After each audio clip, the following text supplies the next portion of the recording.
Hi friend, and welcome back to Marvelous Friends, your home for all things Marvel Cinematic Universe and beyond. I'm Rhett, and today we're talking episode 10 of Season 3 of Jessica Jones. Roll that credit.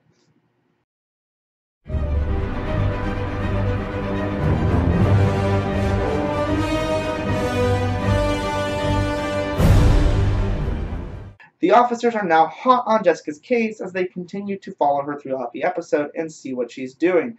This, of course, coming after the fact that they were not able to find any evidence in Jessica's apartment when searching it with the warrant.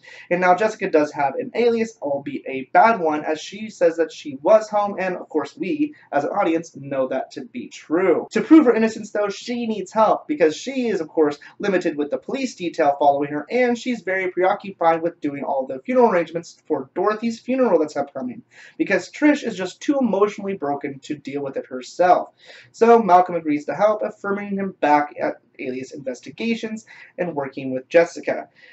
You know, wanting to affirm for all that bad he did on that scale thing we've talked about once or twice. You may have heard of it. Malcolm's full departure and cutting of ties with Jerry's law firm is not quite done, and I hate to put a told you so here, but I told you so. Kaya shows up to check on Malcolm to see how he's doing, and he promptly breaks up with her, saying that he cannot move on and kind of relive his life as he would like with her in it, because she is too much associated in his mind with Jerry, with her really kind of admiring Jerry and wanting to be here so much.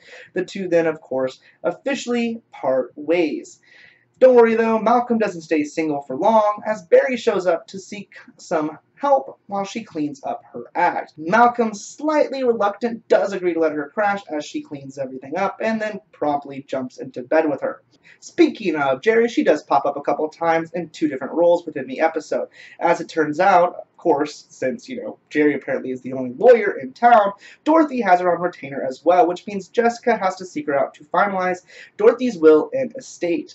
Jerry, of course, though, was hoping for Trish to show up. That's because she wants to use what she found on Malcolm's undoctored footage against Trish, as apparently she found a reflection of Trish's face, so she now knows who the vigilante is. However, then rather than expose her, she wants to use her to her advantage, adding her to her roster of supers that help her on her various cases.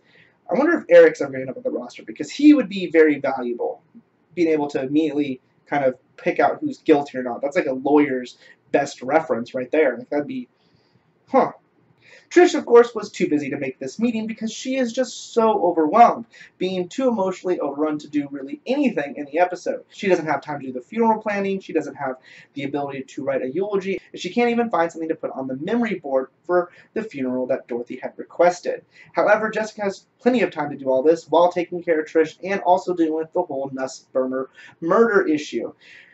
On this last point, though, she turns towards the most obvious suspect, Eric, for hopeful clarification. Eric, of course, insists that he is innocent, but Jessica is skeptical of him until she can prove otherwise. Now, Malcolm, looking into the case, did find out that in the evidence that Nussbaumer's badge was missing from the scene. So one night while spending the night at Eric's, Jessica takes it upon herself to search the apartment for the badge. Luckily, I guess, for her and him, she does not find the badge, which does allow her to kind of clear up the suspicion of his involvement with Nussbaumer. However, while searching the apartment, she does come across a box of files, one of which has Nussbaumer's information in it, and everything he compiled regarding the blackmail. On top of the box, there is a new folder that lists Montero on it, and she has Malcolm then look into this, and it turns out that Montero is a land developer who has had several mysterious fires at his properties, which have resulted in large settlements, as well as several deaths of people who lived and were still trapped inside the building when it was set afire. This, of course, does point to that Eric is potentially up to something, but again, at least that he may not have been involved in the Nussbaumer issue. This means that Jessica is forced to continue the investigation into the matter, as well as everything else she has to do, and be strong for Trish's sake. Jerry, too, is continuing her mission on Kith. Now, of course, she is serving as Kith's lawyer in the Foundation lawsuit, being able to get a reduction in the lawsuit with both what she will owe the IRS, as well as most all of the donors. However, Kith does not have this kind of money, and so she is then offered a loan by Jerry, who is just so generous to have Kith under her control. Of course, having to do so, Kith accepts the officer and signs for the loan. Now, all the donors have accepted this whole Foundation kind of settlement, except for one, that being Dimitri, which we find out has a personal vendetta against Peter and Kith.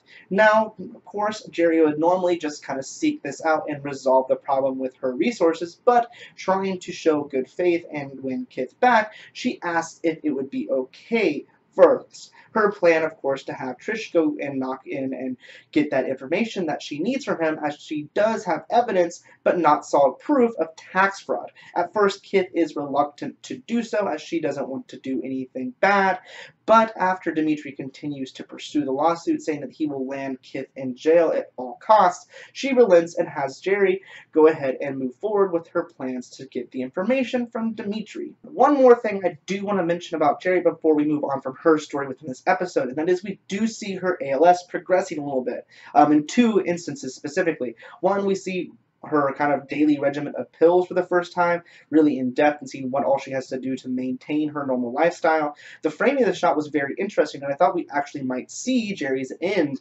in this kind of little segment here. The framing kind of made me look back at what could have potentially been foreshadowing for this scene from her first interaction with Jessica, where she asks Jessica to kind of help her with that suicide pact by forcing her suicide pills. In this kind of framing, I thought that we were going to see her ALS kind of flare up with her muscles in her throat that are responsible for her swallowing kind of failing her and she choking on the pills. However, that's not what happened, but it would have been kind of an ironic little foreshadowing moment. We also see it flare up in an interaction with Kith. Following Kith to the door, her legs give out and she falls, luckily able to catch herself though and just pretend like she was sitting down before Kith turns and notices. This comes after some very interesting dialogue early in the episode between Jessica and Jerry. When dealing with the whole will, we find out that Dorothy set up a foundation for young actresses. Learning about this, Jessica turns on Jerry, saying, Dorothy didn't know she was dying and did good before she left this world. You know you're dying, Jerry, and what good are you doing? Something I think that is going to stick with Jerry for the remainder of the season. Speaking of that foundation, let's move to Dorothy's funeral, where Jessica and Trish are shocked to find such a huge turnout for the funeral, not expecting many people to be there. But it turns out that Dorothy's influence was far more reaching than either of them realized.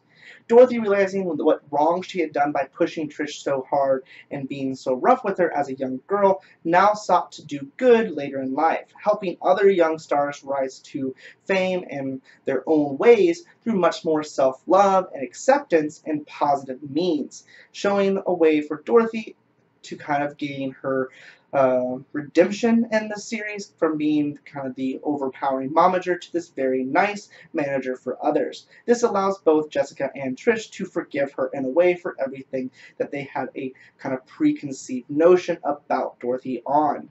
This also kind of giving major impact considering we have come to realize just how upset Jessica is regarding the death of Dorothy, though she has been putting on such a strong face and kind of seemed indifferent about Dorothy up to this point.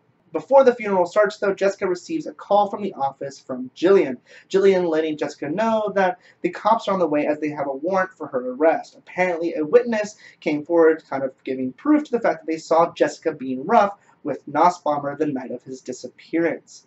Jessica, again, is frustrated at this point as she has no leads and has a dead end on the case.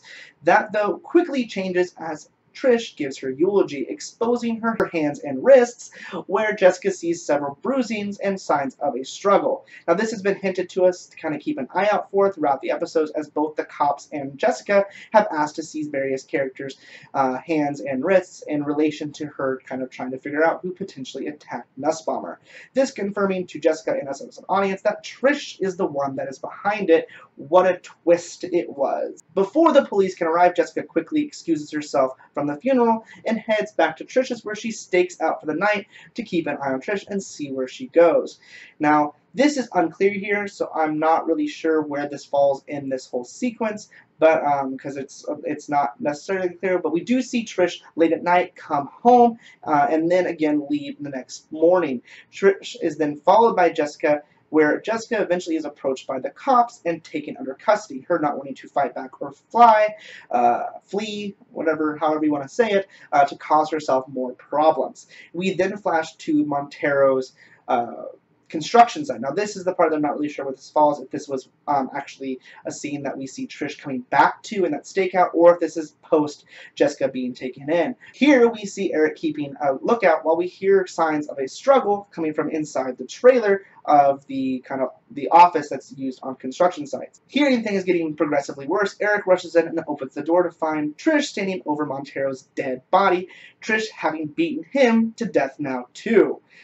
Things are not looking good for these two now. Clearly, Trish is not dealing with her anger and loss of her mother well, and is using Eric now to kind of figure out her targets for this rampage of grief. Now, I'm sure this is going to be bad for both Eric and Trish, as Jessica's going to figure out they're the ones behind it, which is going to cause them a slew of problems. And I'm guessing now, with considering we're seeing this kind of really dark side of Trish come out, I'm going to guess Jerry trying to use her and manipulate her is not going to be in her benefit either. So when that finally happens, I say that's going to put Jerry in some bad light, because honestly, asking someone to do bad things is a bad thing, and I just don't see that going well.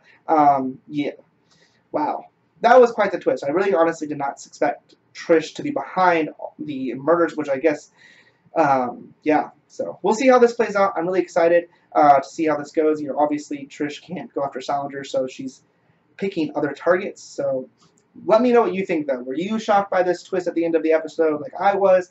You know, really don't know how to articulate what I'm thinking after all that, which is just crazy. But let me know down in those comments what your thoughts on that were. In the meantime, though, make sure to subscribe and set those alerts, because we are ever getting closer to the end of the season. But until then, I love you all 3,000. I hope you have a marvelous rest of your day. Bye, friend.